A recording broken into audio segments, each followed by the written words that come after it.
नमस्कार, आदाब। आप देख रहे हैं खबर अड्डा और मैं हूं आपके साथ सुंबलीरा। दोस्तों, बुलडोजर एक्शन मामले में आखिरकार सुप्रीम कोर्ट ने फैसला सुना ही दिया। वो फैसला जिसे कोर्ट ने सुरक्षित रख लिया था, आज उसकी सुनवाई हुई। मामला सुप्रीम कोर्ट के जस्टिस बी.आर. गवई और जस्टिस विश्वनाथन की बेंच के पास है। बेंच ने 1 अक्टूबर को फैसला सुरक्षित रख लिया था। तब बेंच ने साफ किया था कि फैसला आने तक देश भर में बुलडोजर एक्शन पर रोक जारी रहेगी। दोस्तों, एक तरफ भाजपा सरकार ये कहती है कि बेघरों को घर देंगे, उन्हें छत देंगे, और दूसरी तरफ वो धड़ल्ले से उन लोगों की छतों को तोड़ती है जिन लोगों ने उसे बनाने में अपनी खून पसीने की कमाई लगा दी। किसी भी इंसान का सपना होता है कि उसका अपना एक घर हो। इंसान खूब मेहनत करके उस सपने को पूरा करता है, और इस सरकार में बैठे लोग उस सपने को, उसके घर को रातों रात अवैध बताकर कुचल देते हैं बुलडोजर से। भारत में जो हो रहा है वो बहुत बुरा है। बुलडोजर का न्याय कहीं से भी न्याय नहीं है, वो हर इंसान के लिए नाइंसाफी है। हमने ऐसे कई उदाहरण देखे जब योगी सरकार ने रातों रात घरों पर बुलडोजर चलवा दिया, बिना कोई नोटिस दिए, बिना कोई नपाई किए। जिसने भी मोदी सरकार, योगी सरकार के खिलाफ बोला, वो फौरन उनकी नजर में चढ़ गया और उन्हें फौरन ये भी पता चल गया कि इसका घर तो अवैध है, और फिर वो पहुंच जाते हैं बुलडोजर लेकर उस घर को तोड़ने के लिए। तो सीएम योगी वैसे तो लगातार खबरों में बने रहते हैं, मगर पिछले कुछ दिनों से वो खबरें उनके हित में नहीं है। उन्हें लगातार सुप्रीम कोर्ट की तरफ से शॉक लग रहे हैं। उनकी रणनीति, उनकी इच्छा, उनकी मनमानी पर सुप्रीम कोर्ट लगातार ना का नारा लगा रहा है। तो अब इस मामले पर सुप्रीम कोर्ट ने सुनवाई करते हुए बुलडोजर एक्शन पर रोक लगा दी है। जी हां, और ये यकीनन योगी सरकार के लिए एक और बड़ा झटका साबित हो रहा है। सुप्रीम कोर्ट ने साफ शब्दों में कहा कि महज आरोप के आधार पर घर नहीं गिरा सकते, और सुप्रीम कोर्ट ने गाइडलाइंस भी जारी करी हैं जो कि पैन इंडिया है, यानी कि पूरे भारत में सभी उन गाइडलाइंस का पालन करेंगे। बुलडोजर एक्शन पर जस्टिस बी.आर. गवई और जस्टिस के.वी. विश्वनाथन की बेंच ने अपना फैसला सुनाया, जिसमें सुप्रीम कोर्ट ने कहा कि किसी का घर उसकी उम्मीद होती है। दोस्तों, जस्टिस गवई ने कहा कि संविधान और लोकतंत्र को बरकरार रखने के लिए किसी व्यक्ति की स्वतंत्रता की रक्षा करना जरूरी है। किसी व्यक्ति को यह पता होना चाहिए कि गलत तरीके से उसकी संपत्ति को नहीं लिया जा सकता। सुप्रीम कोर्ट ने आगे कहा कि गाइडलाइंस को फॉलो किए बिना मकान गिराने की कोई कार्रवाई नहीं होगी। साथ ही उसने यह भी कहा कि मामले में संपत्ति मालिक को 15 दिन का नोटिस भी देना होगा। अपने फैसले में सुप्रीम कोर्ट ने बुलडोजर एक्शन को लेकर एक लंबी चौड़ी गाइडलाइन जारी की है, जिनका मकसद सरकारों को इस तरह की कार्रवाई से रोकना है।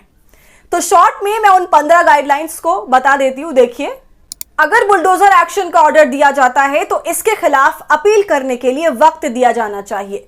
रातों रात घर गिरा दिए जाने पर महिलाएं, बच्चे सड़कों पर आ जाते हैं, यह अच्छा दृश्य नहीं होता। उन्हें अपील का वक्त नहीं मिलता। हमारी गाइडलाइन अवैध अतिक्रमण जैसे सड़कों या नदी के किनारे पर किए गए अवैध निर्माण के लिए नहीं है। शो कॉज नोटिस के बिना कोई निर्माण नहीं गिराया जाएगा। रजिस्टर्ड पोस्ट के जरिए कंस्ट्रक्शन के मालिक को नोटिस भेजा जाएगा और इसे दीवार पर भी चिपकाया जाए। नोटिस भेजे जाने के बाद 15 दिन का समय दिया जाए। कलेक्टर और डिस्ट्रिक्ट मजिस्ट्रेट को भी जानकारी दी जाए। डीएम और कलेक्टर ऐसी कार्रवाई पर नजर रखने के लिए नोडल अफसर की नियुक्ति करें। नोटिस में बताया जाए कि निर्माण क्यों गिराया जा रहा है, इसकी सुनवाई कब होगी, किसके सामने होगी। एक डिजिटल पोर्टल हो जहां नोटिस और ऑर्डर की पूरी जानकारी हो।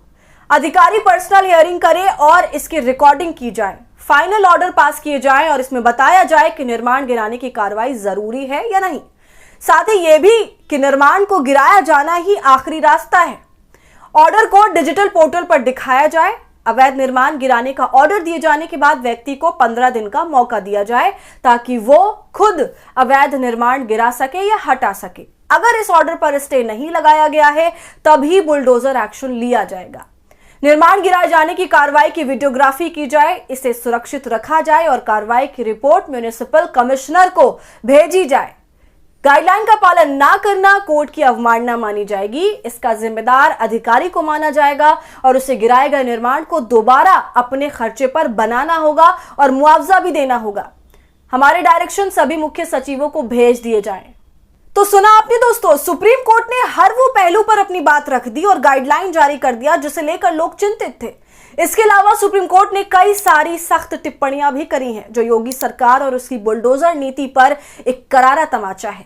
सुप्रीम कोर्ट ने अपनी सख्त टिप्पणियों में कहा कि अधिकारी खुद जज नहीं बन सकते, ये सीमाओं को पार करना होगा। अधिकारी कानून अपने हाथ में लेते हैं तो उसके खिलाफ एक्शन लिया जाना चाहिए।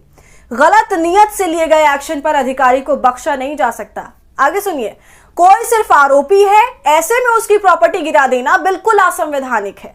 जब एक कंस्ट्रक्शन को अचानक गिराने के लिए चुना जाता है और दूसरे को नहीं, तो बदनीयती झलकती है। सुना आपने, जो बात लोग लगातार कहते आ रहे हैं, उस बात को कोर्ट ने स्वीकारा और कहा कि जब एक तरफा एक्शन लिया जाता है तो बदनीयती झलकती है।